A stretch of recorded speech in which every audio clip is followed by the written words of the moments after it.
Dengan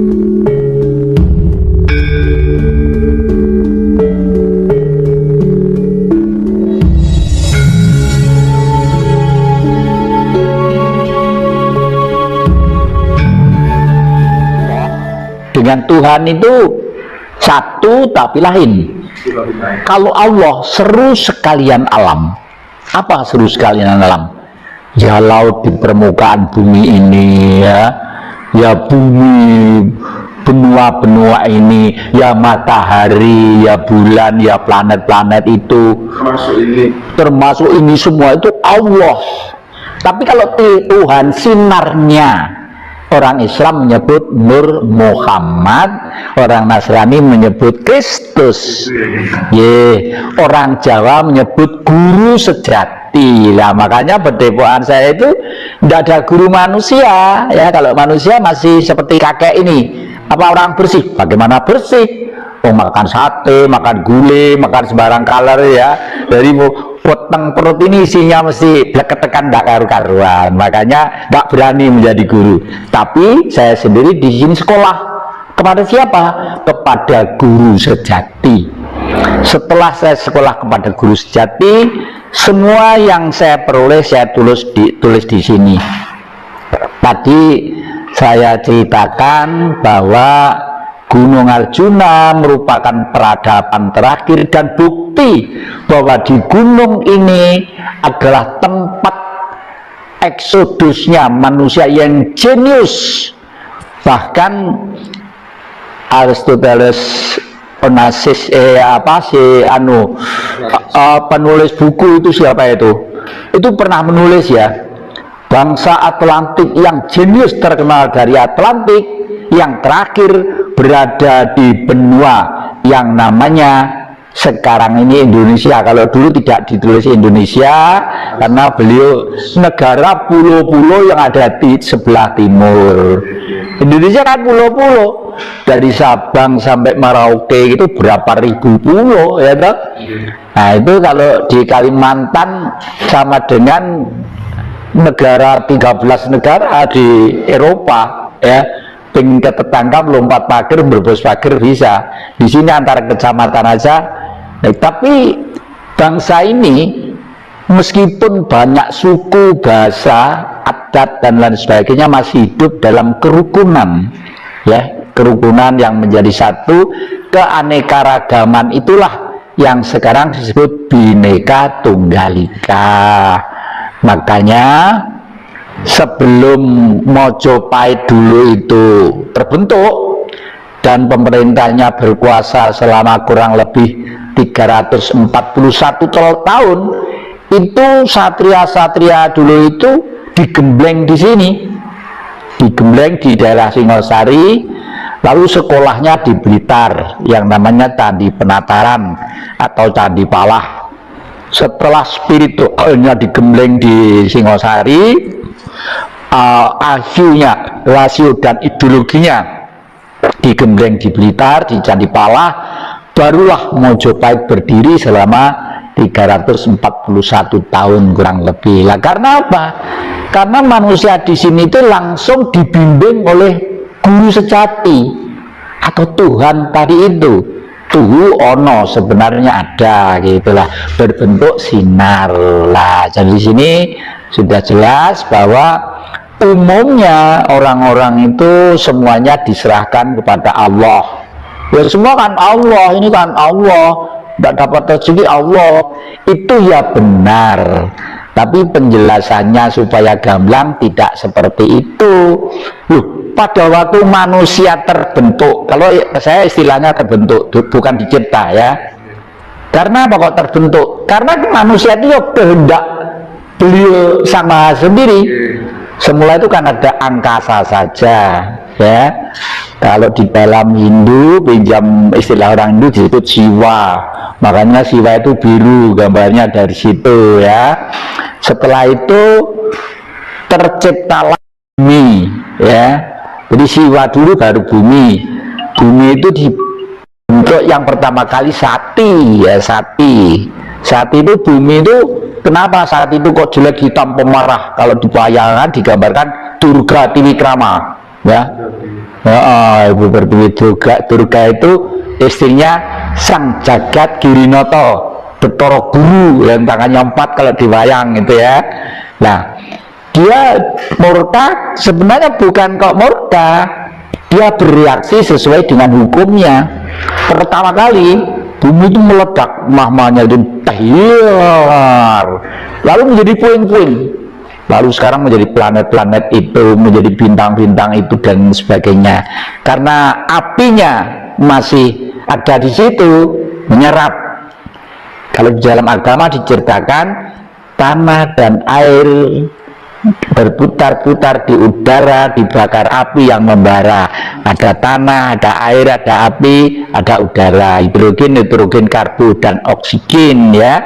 Api mempunyai sifat menyerap, akhirnya kumpul lagi tek ya, baru kehendak Sang Maha Tadi itu pelan-pelan secara evolusi membentuk dirinya, karena beliau ingin mewujudkan sesuatu bentuk benda yang namanya bumi atau jagat dengan segala kehidupan dan konsekuensinya. Oleh karena itu pertumbuhannya evolusi sekali, artinya pelan-pelan.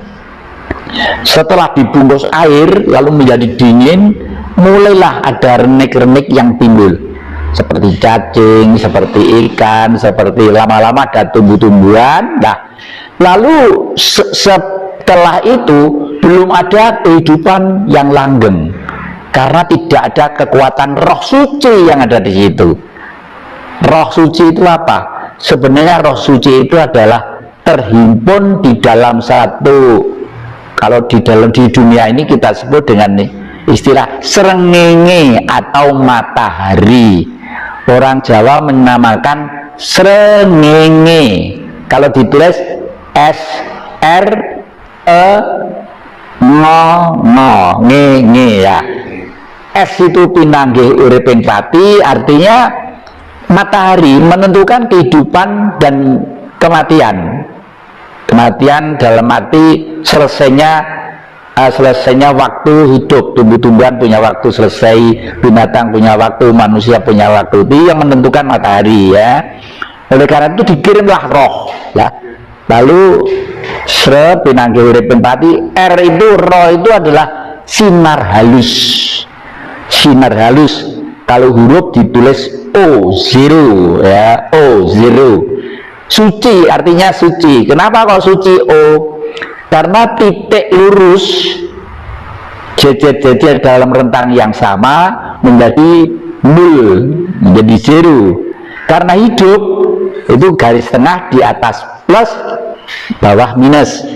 Plus itu angkasa, minus itu bumi. Jadi hidup itu mesti elektron ya, mesti punya gaya. Nah, lalu di sini oleh para leluhur kita, itulah Sang Maweh Gandrung, orang yang biasa meditasi tadi itu, lama-lama getarannya itu terasa bahwa akan ada bencana besar. Ilmunya juga gampang, saya disebarkan adik-adik, tidak apa, ilmu itu tidak ada yang rahasia ya. Doanya itu begini: hong wilahing bumi sekaring-karing dengan agung, mani ing bumi iso nerawang isine jagat, mani ing ati iso nerawang rasa ning jagat, rasa surasane ati ningsun bisa gawe padange pepeteng mrepeki Sang Hyang Bagaskara. Nah gitu. Jadi sebelum meditasi ya dibaca pada waktu meditasi, mulai duduk itu lalu pasrah udah meletak. Adik-adik nanti ada apa-apa akan segera tahu ya, akan segera tahu ya. Jadi saya sering ke daerah-daerah dan adik-adik saksinya sudah banyak. Kadang-kadang kalau diundang di suatu tempat, kalau ada tempat leluhur yang tidak terpelihara, saya itu peka, saya lalu diam tak gitu, lalu loh Mas, mohon maaf ibu-ibu atau mas-mas, saya dari duduk saya itu misalnya ini sebelah saya tenggara ke sana kira-kira berapa meter ini? Oh sekian puluh meter. Kok ada peninggalan leluhur yang sekarang tidak pernah diuriri, terabaikan oleh anak cucu itu apa-apa ada? Enggak mbah, itu dulu sekarang ada pohonnya besar, atau ada patungnya, atau ada batunya, atau ada sumbernya. Ya begitu. Nah, itu karena ilmu itu tadi itu, ya, karena mantra tadi itu. Itu pas proses meditasi selalu digaungkan di dalam gimana ya? Jadi meditasi itu ada dua, meditasi aktif ya, proaktif, dan meditasi nul total. Kalau nul total itu pasrah. Biasanya saya kalau mau tidur itu sejak muda saya selalu pasrah. Artinya, ya Allah, seluruh sekali malam hamba terima kasih atas kebahagiaan, atas rezeki kepada saya, anak keluarga saya, anak cucu saya, dan saudara-saudara saya.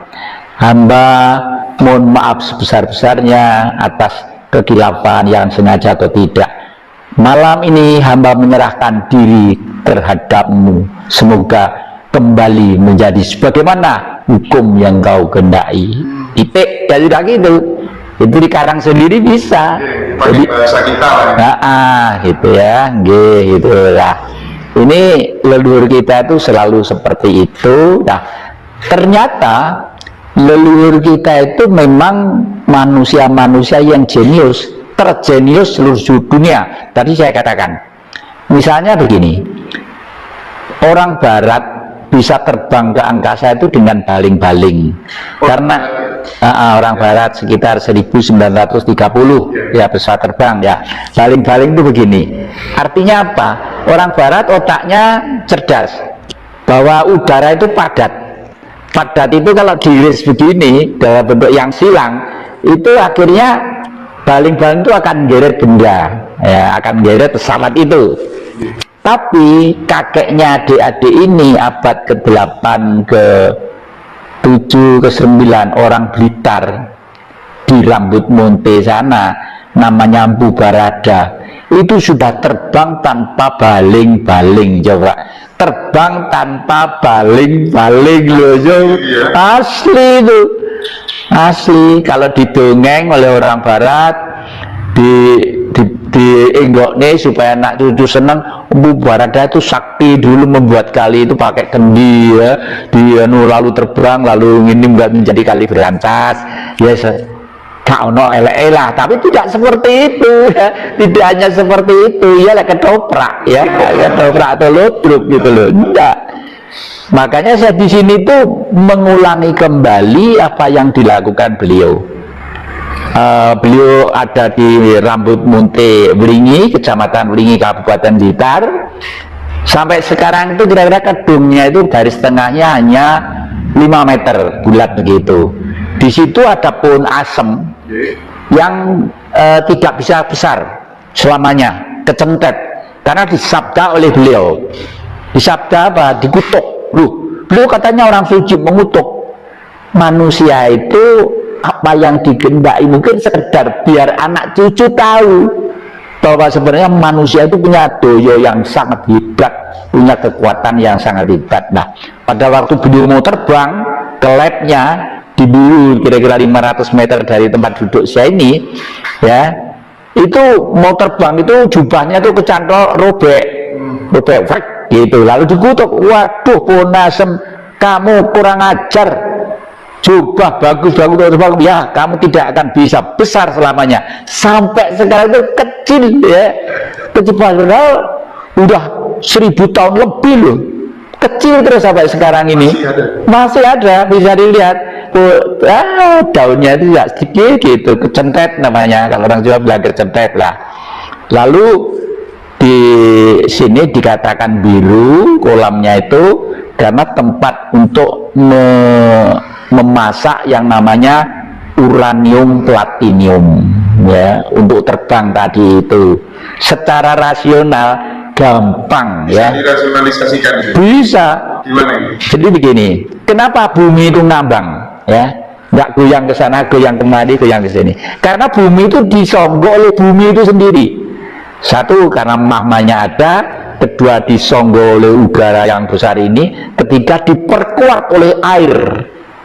70% samudra itu, bumi itu isinya 70%-nya itu air, yaitu samudra, penyangga bumi ya, penyangga bumi.